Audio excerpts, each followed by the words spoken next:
دوستو، جس طرح انسانوں کو حساب محشر کے بعد بارگاہ رب العزت سے پروانہ بخشش جاری ہوگا یا معاذ اللہ دخول جہنم کا حکم ملے گا، اسی طرح جنات کو بھی ان کے اچھے کاموں پر ثواب اور برے کاموں پر عذاب کا سامنا ہوگا۔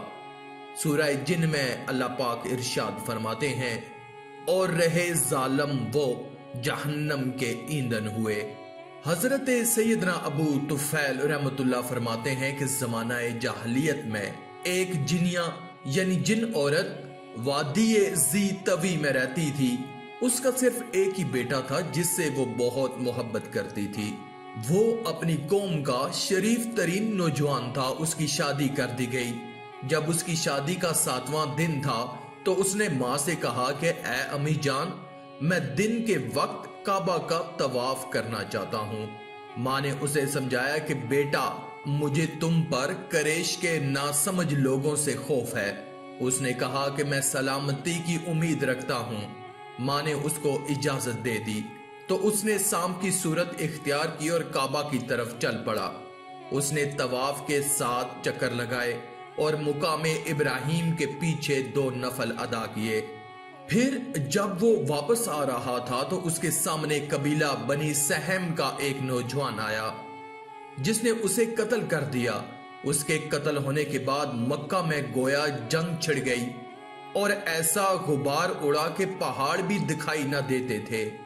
جب صبح ہوئی تو قبیلہ بنو سہم کے بہت سے لوگ اپنے اپنے بستروں پر جنوں کے ہاتھوں مرے پڑے تھے۔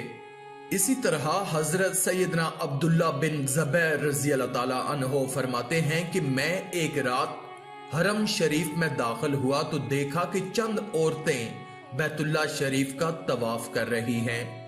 انہوں نے مجھے تعجب اور حیرانی میں ڈال دیا کیونکہ وہ عام عورتوں کی طرح نہیں تھیں۔ جب وہ عورتیں طواف سے فارغ ہوئیں تو باہر نکل آئیں۔ میں نے دل میں کہا کہ میں ان کے پیچھے جاؤں تاکہ میں ان کے گھر دیکھ لوں۔ وہ چلتی رہیں یہاں تک کہ ایک دشوار گزار مشکل ترین گھاٹی میں پہنچی۔ پھر اس گھاٹی پر چڑھ گئیں۔ میں بھی ان کے پیچھے اس پر چڑھ گیا۔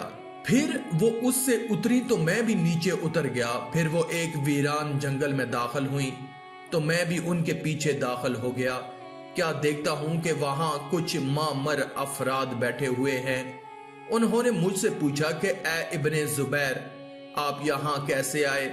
میں نے جواب دینے کے بجائے ان سے سوال کر دیا، اور آپ لوگ کون ہیں؟ انہوں نے کہا کہ ہم جنات ہیں۔ میں نے کہا، میں نے چند عورتوں کو بیت اللہ شریف کا طواف کرتے دیکھا تو انہوں نے مجھے تعجب میں ڈال دیا، یعنی وہ مجھے انسان کے سوا کوئی اور مخلوق معلوم ہوئی۔ چنانچہ میں ان کے پیچھے چل پڑا یہاں تک کہ اس جگہ پہنچ گیا۔ انہوں نے کہا کہ یہ ہماری عورتیں یعنی جنات میں سے ہیں۔ اے ابن زبیر، آپ کیا پسند کریں گے؟ میں نے کہا، پکی ہوئی تازہ کھجوریں کھانے کو دل چاہ رہا ہے۔ حالانکہ اس وقت مکہ مکرمہ میں تازہ کھجور کا کہیں نام و نشان نہ تھا، لیکن وہ میرے پاس پکی ہوئی تازہ کھجور لے آئے۔ جب میں کھا چکا تو انہوں نے مجھ سے کہا کہ جو باقی بچ گئی ہیں ان کو آپ اپنے ساتھ لے جائیں۔ اس طرح حضرت ابن زبیر رضی اللہ تعالیٰ عنہ فرماتے ہیں کہ میں نے وہ بچی ہوئی کھجوریں اٹھائیں اور گھر واپس آ گیا۔ دوستو، حضرت سیدنا ابن عباس رضی اللہ تعالیٰ عنہ سے مروی ہے کہ مخلوق کی 4 اقسام ہیں۔ پہلی وہ مخلوق جو تمام کی تمام جنت میں جائے گی، دوسری وہ مخلوق جو تمام کی تمام جہنم میں جائے گی، جبکہ بقیہ 2 اقسام میں سے بعض جنت اور بعض جہنم میں جائیں گے۔ تمام کے تمام جنت میں جانے والے فرشتے ہوں گے، اور جو تمام کے تمام جہنم میں جائیں گے وہ شیاطین ہوں گے۔ وہ جو جنت میں بھی جائیں گے اور جہنم میں بھی تو وہ جن و انس ہیں۔ انہیں نیکیاں کرنے پر اجر و ثواب بھی ملے گا اور وہ کفر اور گناہ کرنے پر سزا بھی پائیں گے۔ آخر میں اللہ رب العزت سے دعا ہے کہ اللہ ہمیں نیک اعمال کرنے اور برائی سے بچنے اور بچانے کی توفیق عطا فرمائے۔ آمین یا رب العالمین۔ آج کی اس ویڈیو میں تھا بس اتنا ہی۔ مزید اسلامی ویڈیوز حاصل کرنے کے لیے اللہ کی قدرت چینل کو سبسکرائب کر دیں اور ساتھ میں موجود بیل کے آئیکن کو دبا کر آل پر کلک کر دیں۔ شکریہ۔